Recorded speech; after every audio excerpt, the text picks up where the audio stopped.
Good morning, dear students. This is Sudhi Shukla. So, let's start a discussion over the topic satellite frequency.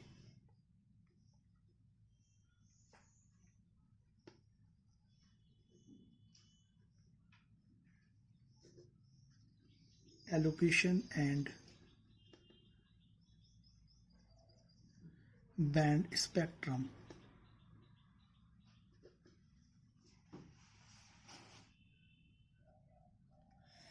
Dear students, as I have told you that if we are going for the satellite communication, we have to use the service via satellite on some frequencies over which I have told you about the 6x4 standard in my previous video, that the 6x4 in which 6 is the uplink frequency and 4 is the downlink frequency. Dear students, this 6 is in gigahertz and also 4 in gigahertz. So similarly, for that, the type of services are being divided in different frequency bands. Why is it necessary? I have told you that different type of frequencies are allotted to the different countries so that their services are not being overlapped or interferenced by each other.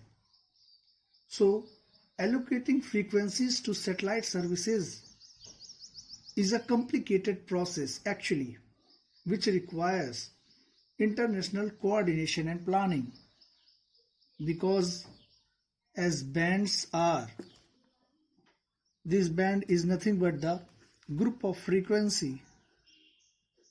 This is the term band means group of, and if we are talking about the frequency band, that means group of frequencies. If we are talking about energy band, that it may be group of energies. So band generally means a group of. So if here we are dealing with the frequency, so frequency band will be group of frequencies. So these bands are limited, but the use services or the users are many more. So it's become necessary to allot these frequencies, and that becomes a complicated process. What? Their coordination and planning. So this is carried out under the auspices of the International Telecommunication Union, that means ITU. So to facilitate frequency planning along or over the countries, this frequency planning for the different countries is divided into 3 regions. Means first one is the region 1. Means all over the world is divided into 3 regions. Region 1 means we are talking about Europe, countries like Europe, Africa, what was formerly the Soviet Union and Mongolia. These are all on the category of region 1. Second, the countries which lie in the region 2 are North and South America and Greenland. These are the countries which belong to the region 2.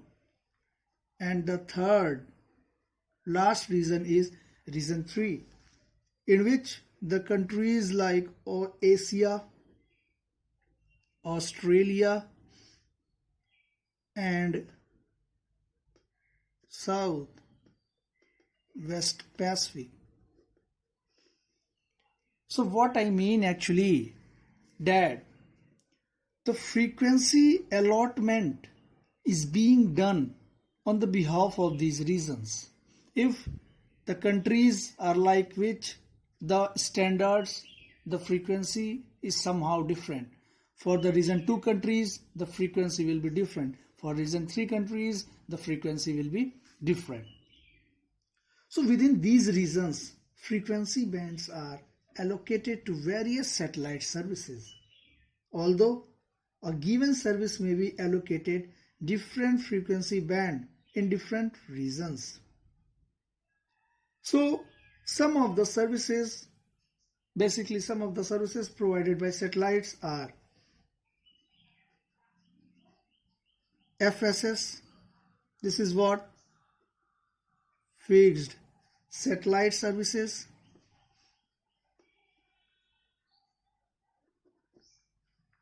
Second one is BSS, broadcasting.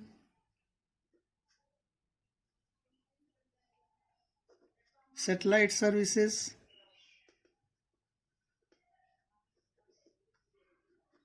Third, you can say MSS or mobile satellite services.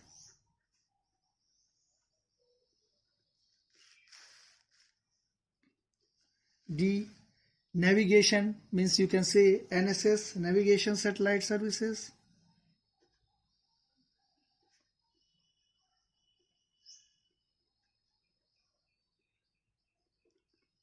E, meteorological satellite services.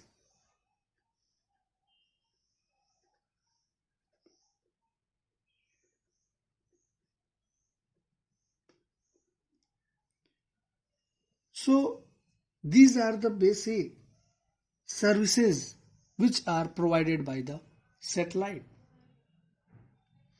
So there are also, along with it, the services which are provided by these satellites. Along with it, there are 6 frequency bands. I have told you, for the different type of services, different frequency bands are allotted. So there are 6 frequency bands that have been allotted for the use with satellite communication, and these are somehow like few of the examples I am mentioning here. Like if we are using the band, here I can write simply a band. Here I can write downlink band, and here if I write uplink band. And dear students, this is in megahertz. This is also in megahertz. So simply I can say ultra high frequency, that is for military. Means if you are talking about ultra high frequency band which is used for military, the range for it will be 250 to 270 approx, and this will be 292 to 312 approx megahertz. And if we are talking about C band, which is used for commercial communication, the range for it will be 3700 to 1400 megahertz, and this becomes 5925 to 6425 megahertz. This is the range of frequency for the downlink band. This is the range of frequency for the uplink band. If we are going for the C band, which is generally used for the commercial communication, the range would be like this way. Similarly, if we are talking about X band, which is also used for military purposes, the range for it will be 7250 to 7750, and here it will be 7900 to 8400. And if we are talking about Ku band, which is generally also used for commercial purposes. Similarly, Ka band, this is also used for commercial purpose. Similarly, Ka band, one of these, is also used for military purposes. But the range of it is quite different. If you're talking about Ku band, the range will be 11,700 to 12,200, and here it will be 14,000 to 14,500. The range for it will be 21,200, and here 27,500 to 3,000, and here 200 to 2,200. Dear students, these are the frequency range, the band of frequencies which are basically used for these bands.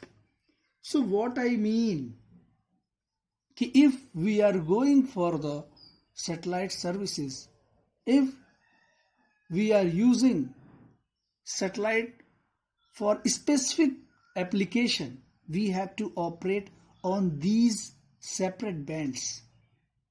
We can't use C band for military purpose.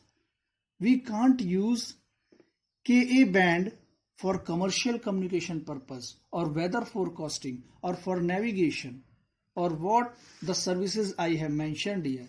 So these are the basically frequency allocation and band spectrum. Once I just want to revise or conclude the discussion that we all know the satellites are basically used for specific applications. None of the satellite is being used for multi-purpose applications. Like with the same satellite, with the same frequency, we are going to deal with the military applications. With the same frequency, with the same satellite, we are not going to deal with the weather forecasting, navigation, GPS or commercial communication.